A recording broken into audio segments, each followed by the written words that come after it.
Okay. Grabe yung ulang kanina, no? Ulang hintuan, no? Oo, sa ulan yan.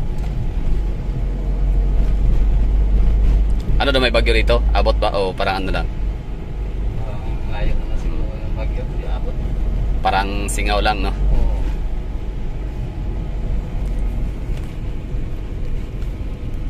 Layo naman siguro.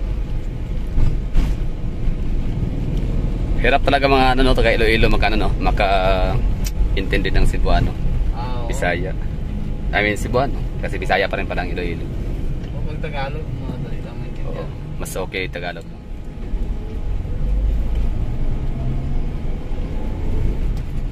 Dito sa Iloilo, organized talaga ano, no? Ang mga ruta, no? Hindi pwedeng isang ruta ikutin buong syudad. Sa taxi, lahat na ruta. Hindi yun sa mga jeep ba? Oo. Gaya nito, pag pupunta ka doon, Oo. kailangan mo mag 2 rides, baba ka doon sa Oo. unahan. Tas, Bawal. basta may mga ruta na bawal sa doon unahan. Oo. Yan ang parang hatid sunduan, no? Oo, Parang ganun. lang. Balikan lang sila sa ruta nila. Oo. Pero compare mo dati ngayon, traffic na ba ngayon? Yung ngayon, Oo. Kumpara dati. medyo sa ngayon, ano na siguro. Parang dinumog na kayo ng mga ano din kasi, Oo, no? hindi Mga na dayo, no? masyado. Ah, hindi na masyado? Oo. Ibig sabihin dati mas ano, mas Oo, matraffic. Mas maliit yung Kalsada? Ah, okay. Ngayon, malaki na, pinalawak na yun. Ayos ah. Baliktad yata ang Iloilo kasi ang ibang lugar overtime habang tumatagal patraffic ng patraffic. Oo. Kayo lumuwag. Lumuwag kasi Galing, yung galing. mga kalat dito na Oh. hindi na pinapakingan yung mga gilid. Mm. Yung, Mga obstruction talaga, no? ang dami Bawal. ng sasakyan, diretso na. Mm. Sa gabal yung iba. Nauli yung mga illegal parking dito. Mm. At least organized. Ang mga Ilonggo ba pag may pinapatupad ng mga city ordinance, ano ba mas marami reklamador ba o may mga reklamo o kunti lang? Ano sa tingin mo? Ganito na lang ang tanong. Gaano ka reklamador ang mga Ilonggo, mga taga Iloilo? Gaano ka reklamador pagdating sa mga ordinances, mga pinapatupad ng batas?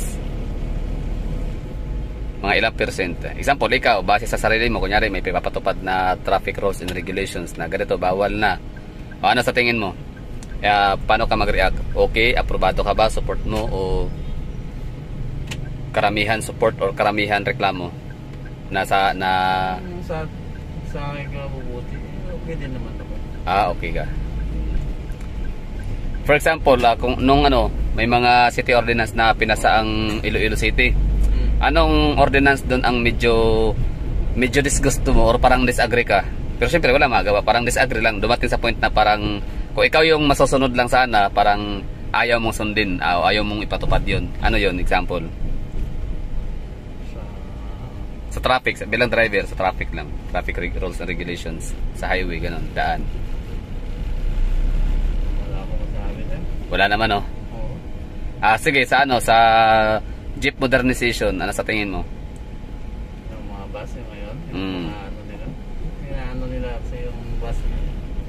Ayaw nila siguro ng bus kasi yung mga jeep siguro Masasagasaan. mawawalan sila ng Hanap buhay. Okay. Ayan naman talaga normal. Kumbaga, every batas na ipapatupad, i-implement ng LGU or national man, talagang may aangal naman talaga sadyang sila yung masasagasaan. Pero siyempre, kaya nga tayo mayroong leader kasi sila talaga yung mapapatupad. Sila yung mas nakakaalam ba. Kumbaga trabaho nila yan na bago matulog, pagkagising, kumbaga ang iniisip nila yung welfare, no? Na mapapakinabangan ng mas marami. Hindi lahat ha. Kasi hindi talaga lahat makakinabang. May masasagasaan talaga pero doon sila sa mas marami ang makikinabang majority. For example, widening, di ba? Siyempre, sino bang masasagasaan yung mga nakatira dyan sa gilid, no? Yung may mga may-ari nung mga bahay, property, di ba? So, mababawasan. Gaya nito, main road pa ba to? Hindi na pero talagang provided ng sidewalk. Sidewalk. Parang dito, Marikina, may mga sidewalk talaga lagi.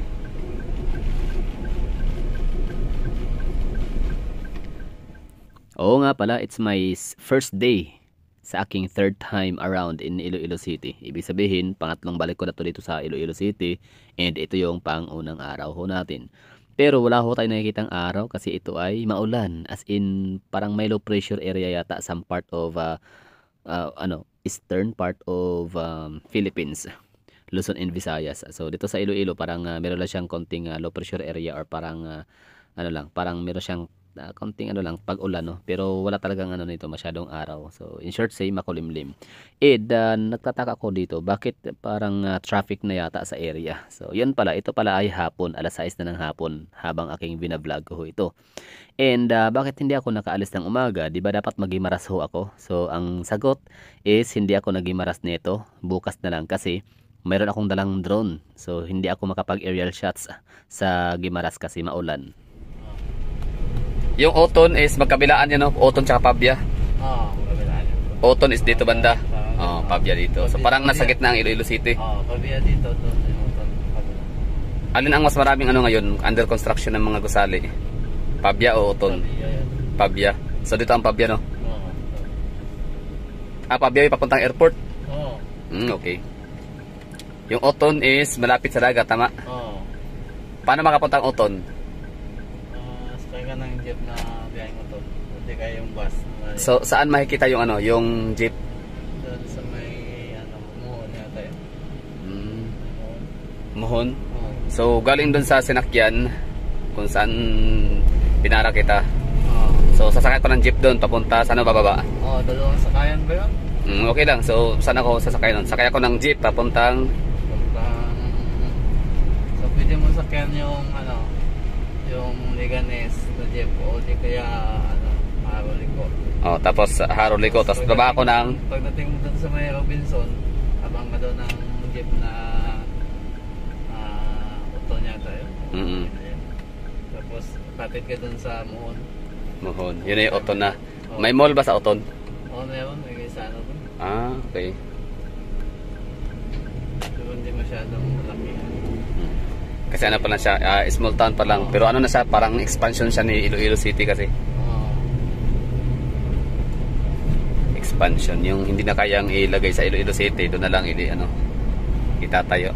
Yun ang sabi. Expansion. Welcome back to Iloilo.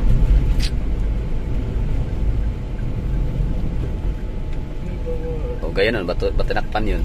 Hinarangan. Hindi siguro malalan. Tumandurriao, Plaza to Iloilo Convention Center pa dito.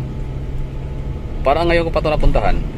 May Gaisano dito, di ba? Doon yan, kabila. Okay. Harap ng Atria? Atria. Gaisano Mall. Yan ba yung pinakamalaki, pinakaluma? Ano ba? Ay, hindi pala. Lapas pala yung pinakalumang Gaisano.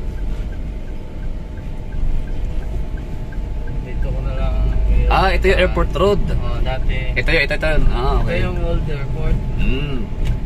Okay. Ito kayo dinaan kasi doon sa kabila. Asan yung old airport na structure dito? Yung parang old terminal. Tinanggal ba? Tinanggal hindi? Hindi. Nandun pa rin yan. So ito yun, itong gitna. Ito yun. Yung runway. Ito na yata Okay. Basta ito yun na area, no?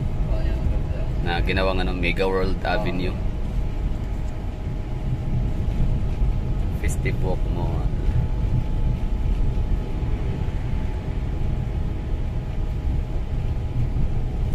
So parang dadaanan natin tong Mega World Avenue para makapunta doon sa sabi ko sa iyo.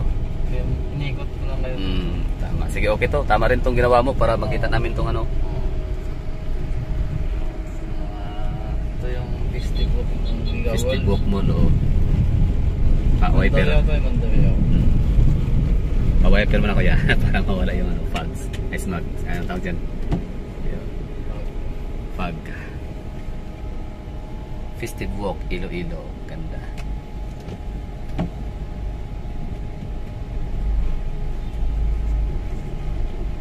Charan. I'm feeling lonely. Na na na na na na na na na na.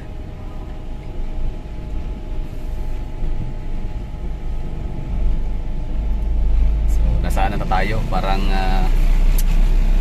the pinakamalaking mega world so far sa buong Pilipinas. 72 hectare.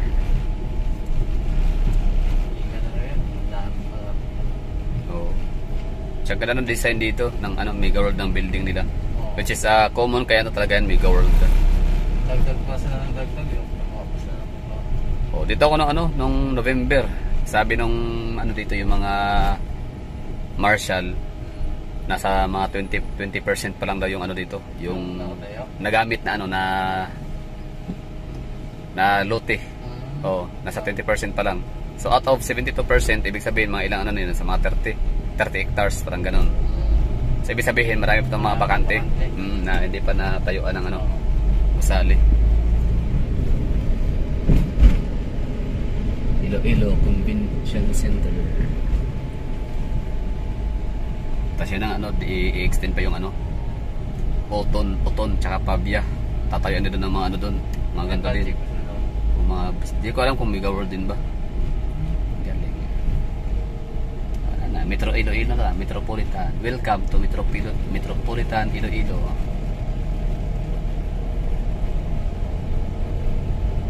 O yun, parang bakante pa to dati dito noong November. Wala pa to dito ngayon. May na minamaterialize nila. Galing.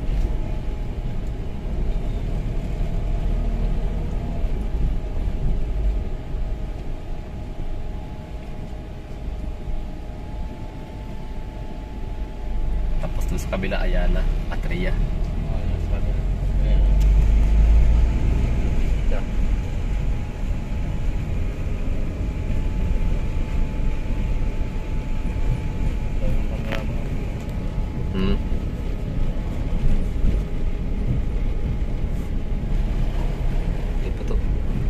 Di pa to matapos, tagal pa to. Pero ganda na. Ayan ay Ayala area. Oh, ayan. Palatandaan ko sa mga Ayala, yan yung gray. Oh, yung gray and brown. Trademark. doon sa Kugon, ganun. Di ba Kugon, saan yung Kugon? Si Kugon Island yun. Si Kugon? May din doon? May Ayala? Oo, ayan. May airport nga sa isla ng Iloilo City. Oo, ayan. Iba ba? Mag-Iloilo ba yung si Kugon? Si Kugon. Iloilo siguro. Si Kugon Island yun. Ganda ng jeep all lowered. Ayos parang sana magkaroon ng yung racing. Racing na mga jeep ba? Kasi lowered ganda parang sports car. Ito siguro yung extend na mo ito, no? Sa Oton? Ito na yung Oton? Hindi, malayo. Pero dito papunta ito yung way. Oo, siguro. Papuntang Oton. Oo. Okay. Tagusan siguro yan. So akala ko Oton doon sa may city proper. Hindi pala, dito pala na area. Saan yung sabing parang Sunset Boulevard na pinapost ni Mayor Triñas? Ito sa doon sa Yung parang under construction yata o nababasa? Mamaya patanong ko na lang sa mga tao. Sunset Boulevard. baka doon yan sa ayan, doon sa Gimbal. Gimbal. Baka doon.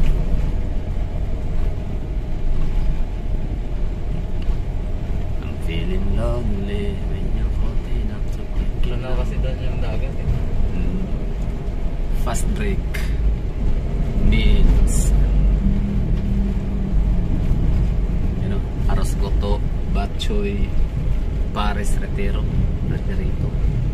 Muhon, yan, Atria Park, Iloilo Esplanade, Mono Plaza. Sa maya pupunta ako ng festive walk. Dito na ako sasakay ng jeep, meron dito. Hindi yung taxi? Taxi lapit lang. Mas madali? Mas madali, walang hassle. Taxi kasi into ko yan. Ang jeep, tunay. I'm feeling lonely. La la la la la la la la la la. Ito yung boundary ng Mandayaw at saka Molo. Tapupan. Anong bagong taxi ngayon, unit dito? Marami kasi kasi Bagong model. Light of Glory. Pinakamarami ng Light of Glory, no? Marami. Yan. Welcome to the City of Love. Patahan. Apat. Ayan yung ano, yung esplanade na yan.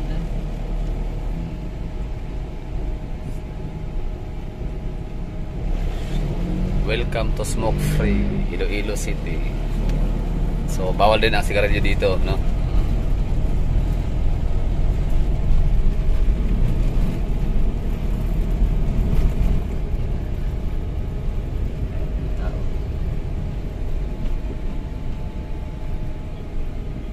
Yan yung esplanade 1, ito yung 2. Okay, Esplanade 1, Esplanade 2 ang tapat, ang harap. Oo.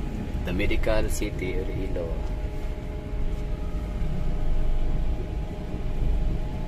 Tawid na lang kayo dito. Sige, sige. Hanap ka lang ano yung pabor sa'yo. Hindi ka ma-obstruction.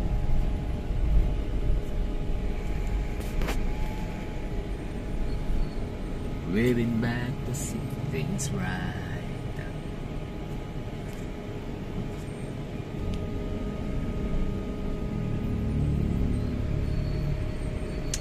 Our love is like brand new. Mulo Church, The Mansion. Wala na ngayon, sarado na, no? Open ba yun? The Mansion. Ah.